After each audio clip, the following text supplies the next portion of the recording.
नमस्ते नेभी स्टुडेन्ट्सहरू। आज म तपाईहरुलाई इंग्लिशमा कसरी ए प्लस ल्याउने मतलब ए प्लस कसरी ल्याउन सकिन्छ भने त्यसको बारेमा चाहिँ आज चाहिँ तपाईहरुलाई भन्न गइरहेको छु। मलाई लाग्छ कि मतलब इंग्लिशमा हरेक साल 50% स्टुडेन्ट्स मतलब इंग्लिशमा फेल भइरहेको छ र मैले सोचे मतलब इंग्लिश जस्तो यति सिम्पल सब्जेक्टमा कसरी स्टुडेन्टहरु फेल भइरहेको छ।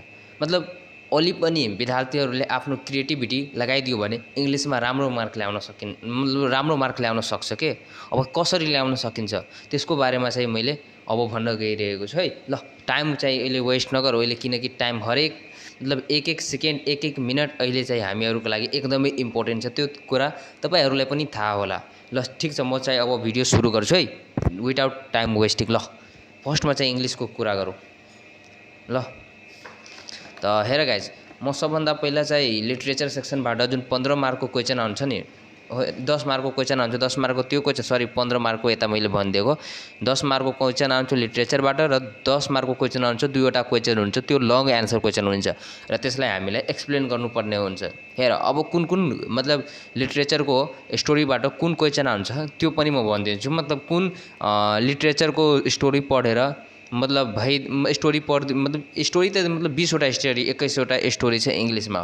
अब त्यो मध्ये अहिले समय पनि यति छैन। अब छोटो समयमा हामीले थोरै स्टोरी पढेर मतलब कसरी त्यो क्वेशनहरुलाई हामी टेकल ह्यान्डल गर्न सक्छौं, मतलब त्यसलाई सोल्भ गर्न सक्छौं, त्यसलाई प्रब्लमलाई हामी ह्यान्डल गर्न सक्छौं। त त्यसैको बारेमा चाहिँ भन्दिन्छु। त्यो स्टोरी तपाईहरुलाई आई थिंक हेराइरहेको होला है। ल म त्यो स्टोरीहरुको चाहिँ यता नाम भनिदिन्छु, तपाईहरु युट्युबमा गएर त्यसको समरी चाहिँ हेर्दिनु होला। मतलब यसले तपाईलाई एकदमै सर्ट टाइममा त्यसले एकदमै राम्रोसँग बुझाइदिन्छ के। ल म च्याप्टरको नाम भन्न गइरहेको छु। अब सेक्सन बी मतलब स्टोरीबाट तपाईलाई सर्ट स्टोरी जुन छ नि, सर्ट स्टोरीज, त्यसमा तपाई यो च्याप्टर पढिहाल्नु होला। नेभर छैन यो च्याप्टर म भन्दिन पढ्नको लागि। यो रिस्पेक्टेबल वुमेन वाला यो जुन स्टोरी छ नि त्यो एउटा पढ्नु होला र डिभोटेड सन यो पनि एकदम इम्पोर्टेन्ट छ। ट्रेजर इन द फरेस्ट यो पनि पढ्नु होला। त्यसपछि यो 7 नम्बरको यो पढ्नु होला एन्ड भइहाल्यो। यो सर्ट स्टोरीजबाट जम्मा तपाईलाई 4 वटा स्टोरी मात्र पढ्नु होला है। यसबाट मतलब क्वेशन आइरहेको हुन्छ, लगभग मेन क्वेशन यही 4 वटा स्टोरीबाट सोधिरहेको हुन्छ। अब म कुरा गर्न गइरहेको छु पोएमबाट। अब पोएममा कुन स्टोरी मतलब कुन पोएम चाहिँ एकदम इम्पोर्टेन्ट हुन्छ जसबाट क्वेशनहरु एक्सट्र्याक्ट गरिएको हुन्छ हाम्रो नेभको इंग्लिश एक्जाममा। त्यो पोएमको बारेमा यता म भनिदिन्छु। यो सफ्ट स्टोर्म जुन पोएम छ नि एकदम इम्पोर्टेन्ट छ यो पोएम एकदम। यसलाई चाहिँ तपाईहरु भिभिआई गरेर राख्नु होला है। ल सफ्ट स्टोर्म भइहाल्यो। I was my own route every morning I wake भइहाल्यो। यसबाट मतलब 3 वटा च्याप्टर पढ्नु होला।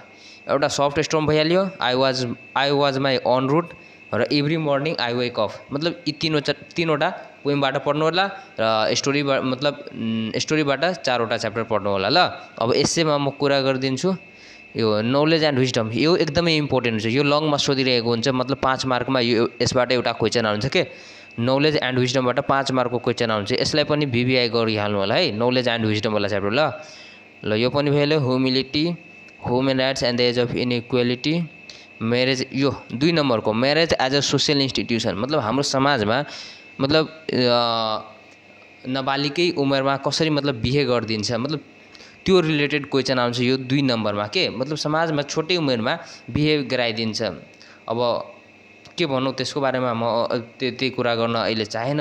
मतलब तपाईहरु यति बुझ्नु होला कि मतलब यो क्वेशन यो मतलब जुन छ नि marriage as a social institution poem छ, यो पोएम छैन यार सरी एसे छ। यसबाट क्वेशन 5 मार्क आउँछ के। यसलाई पनि टार्गेटमा राख्नु होला। यो 2 वटा क्वेशन एसेबाट भइहाल्यो ठीक। अब 1 एक्ट प्लेजबाट तपाईहरु द बुल भन्ने यो जुन प्ले छ नि यसलाई पनि टार्गेट गर्नु होला। र म भन्छु तब अ म्याटर अफ हस्बेन्ड यो 2 वटा मात्र, त जम्मा 2 वटा यसमा भइहाल्यो, 2 वटा यसमा भइहाल्यो। त 4 वटा 3 वटा यसमा, त 4 3 कति भयो 7 वटा भयो। 7 4 11 वटा, जम्मा 11 वटा पोएम तपाईलाई यसमा चाहिँ पढ्नुपर्ने हुन्छ। ल जम्मा यसबाट तपाईलाई 11 वटा जम्मा स्टोरी बुझ्नु न पढ्नु पर्छ। तब मतलब तपाईले 20 मार्क यसबाट तपाईहरु 20 मार्क चाहिँ गेन गर्न सक्नुहुन्छ। 20 मार्क्स तपाईहरु एक्जाममा ल्याउन सक्नुहुनेछ के मतलब अलि मिलाएर लेखिदिनु हुन्छ नि त 20 मार्क आइहाल्छ है ल यसबाट पनि भइहाल्यो। अब राइटिङ फ्री राइटिङमा मतलब कुन मतलब पोसिबल छ कि कुन कस्तो खालको क्वेशन्सहरु आउन सक्छ यो नेबमा मतलब त्यति टफ वाला क्वेशन आउँदैन के मतलब यति बुझ्नु कि नेबमा जति पनि तपाईहरुले पढ्नु भएको नि टेन्सेट गर्नु भएको त्यो मतलब त्यो बाहेक कतैका क्वेशनहरु आउँदैन मतलब त्यहीबाट आउँछ तर क्वेशन अलि चेन्जिङ टाइपको आउँछ है त्यो चाहिँ बुझ्नु होला। त सेक्सन सी कम्पोजिसनबाट तपाईलाई राइटिङ टास्कमा मलाई लाग्छ समरी राइटिङ त यो त आउँदैन यो त फिक्स चाहिँ आउँदैन मलाई थाहा छ। Interpreting data in charts and graphs news story note taking skeleton story यो न्यूज स्टोरी यो एउटा टार्गेटमा यो राख्नु होला। Interpreting data in charts and graphs यो पनि यो दुईवटालाई तपाईहरु टार्गेटमा राख्नु होला। एउटा भइहाल्यो interpreting data in charts and graphs त्यो राइटिङ सेक्सनबाट म भनिरहेको छु है गाइज ध्यान दिनु होला राइटिङ सेक्सनबाट है र एउटा न्यूज स्टोरी भइहाल्यो। यसबाट दुईवटा मात्र तपाईहरु फोकस गर्नु होला दुईवटामा मात्र राइटिङमा बुझ्यो। अब राइटिङको मतलब राइटिङबाट मतलब दुईवटा क्वेशन आउँछ त फर्स्टको मैले कुरा गरिदियो अब म कुरा गर्न गइरहेछु राइटिङ टास्क 2 नम्बरको क्वेशन त 2 नम्बरमा आउन सक्छ लेटर पनि आउन सक्छ एप्लिकेसन पनि आउन सक्छ पर्सनल लेटर्स पनि आउन सक्छ अथवा बिजनेस लेटर पनि आउन सक्छ अथवा तपाईलाई भन्छ कि इमेल राइटिङ गर्नको लागि त्यो पनि आउन सक्छ। त यसबाट म भन्छु तपाईलाई एकदमै इम्पोर्टेन्ट कुन छ त्यसको बारेमा भन्दैछु। तपाईहरु इमेल राइटिङ इमेल कसरी राइट गर्न सक्छ इमेल कसरी मतलब एउटा व्यक्तिलाई कसरी पठाउन सक्छ त्यो चाहिँ अलि बुझ्नु होला है। इमेल राइटिङको बारेमा अलि फोकस गर्नु होला बुझ्नुभयो नि इमेल राइटिङको बारेमा है ल इमेल राइटिङ भइहाल्यो यसमा। र बुक एन्ड फिल्म रिभ्यूको बारेमा पनि बुझ्नु होला कि मतलब यसबाट एकदमै आइरहेको छ क्वेशन अहिले पनि मतलब प्री फाइनल एक्जामहरुमा मैले क्वेशन पेपर हेरे त त्यसमा पनि बुक फिल्म रिभ्यूबाट मतलब क्वेशन आएको थियो कि मतलब बुकलाई रिभ्यू गर अथवा फिल्मलाई रिभ्यू गर मतलब त्यो क्वेशन आएको थियो। त्यसकारण तपाईहरु बुक फिल्म भने यो एउटा नछुटाउनु होला एकदमै इम्पोर्टेन्ट छ यो बुझ्यो। र एउटा यसमा अझै म के थाप दिन्छु प्रेस रिलिज यो प्रेस रिलिजको बारेमा पनि बुझ्नु होला कि मतलब यो अहिलेसम्म सोध्दै आइरहेको छैन म जति पनि टेस्ट प्री फाइनल एक्जाम दिए नि त्यसमा प्रेस रिलिजको क्वेशन आएको थिएन मलाई लाग्छ त्यो फाइनलमा आउँछ नेबमा आउँछ। त्यसकारण प्रेस रिलिज अहिलेदेखि नै तपाईहरु प्रिपेयर हुनु होला प्रेस रिलिजमा त्यसको क्वेशन पनि एकचोटी हेर्नु होला ताकि तपाईलाई आइडिया भइहाल्छ कि मतलब यो यसको स्ट्रक्चर कस्तो हुन्छ है ल प्रेस रिलिजको बारेमा भइहाल्यो। अब सेक्सन डी ग्रामरको बारेमा तपाईलाई भन्नु पर्दैन ग्रामर चाहिँ नछुटाउनु होला एकदमै भिभिआई त्यो 10 मार्कको क्वेशन हुन्छ 10 मार्क त्यसबाट तपाईले क्यारी गर्नुभयो भने तपाई राम्रो मार्क इंग्लिशमा ल्याउन सक्नुहुन्छ। त ग्रामर सेक्सन म यता छोड्दिन्छु ग्रामर तपाईहरु आफै गर्नु होला है। र 5 मार्कको हुन्छ ग्रामर भन्दा तलको जुन क्वेशन हुन्छन् ग्रामर चाहिँ 7 नम्बरमा पुग्छ र त्यो भन्दा तलको क्वेशन हुन्छ जुन 8 नम्बरमा पुग्छ त्यो 8 नम्बरको क्वेशन 5 मार्कको हुन्छ र त्यो साउन्ड्स भोकाबुलरी एन्ड डिक्सनरी युजबाट त्यो क्वेशनहरुलाई सोध्ने गरिन्छ। त ल 5 मार्कको जुन लास्टको क्वेशन छ नि 8 मार्कको त्यो चाहिँ नछोटाउनु होला के मतलब त्यो फिक्स क्वेशनहरु हुन्छ मतलब तपाईले एकचोटी यो बुझ्नु भयो भने त्यो मतलब इंग्लिशमा लेट सपोज 8 नम्बरको क्वेशनमा तपाईले 5 मार्क ल्याउनु भयो ग्रामरमा पनि 10 मार्क ल्याउनु भयो त 10 5 15 मार्क भयो।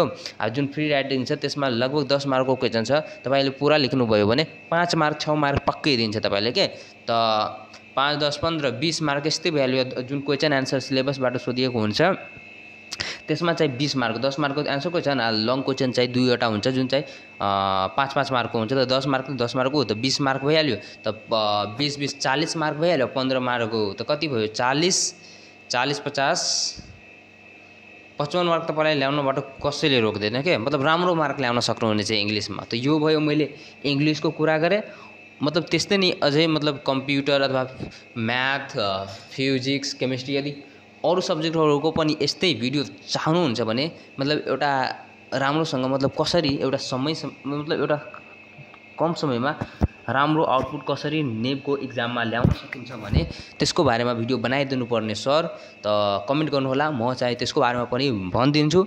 सो आजको लागि इंग्लिशको लागि यति गरियो भने तपाईले फिक्सै मतलब कुनै टिप्स एन्ड ट्रिक्समा चाहिँ विश्वास नगर्नु होला तपाईले पढ्नु पर्छ पास हुनको लागि त्यो त एकदमै जरुरी छ त्यो कुरा तपाईले आफ्नो माइन्डसेटलाई चाहिँ भनिदिनु होला। कुनै टिप्स एन्ड ट्रिक्स छैन सर्टकट वे छैन सर्टकट वेले तपाईलाई नुक्सानी नै गर्छ। त्यसकारण जति च्याप्टर्सहरु मैले यहाँ भने कुराहरु भने त्यसमा चाहिँ अलि फोकस गरिदिनु होला तपाईले पास अथवा राम्रो मार्क ल्याउन ए भनौं न ए+ ल्याउनबाट तपाईलाई कसैले रोक्नु वाला छैन। सो आजको यस भिडियोमा यति नै। फेरि अर्को भिडियोको साथ भेटौँला छ। तब तकको लागि यति नै।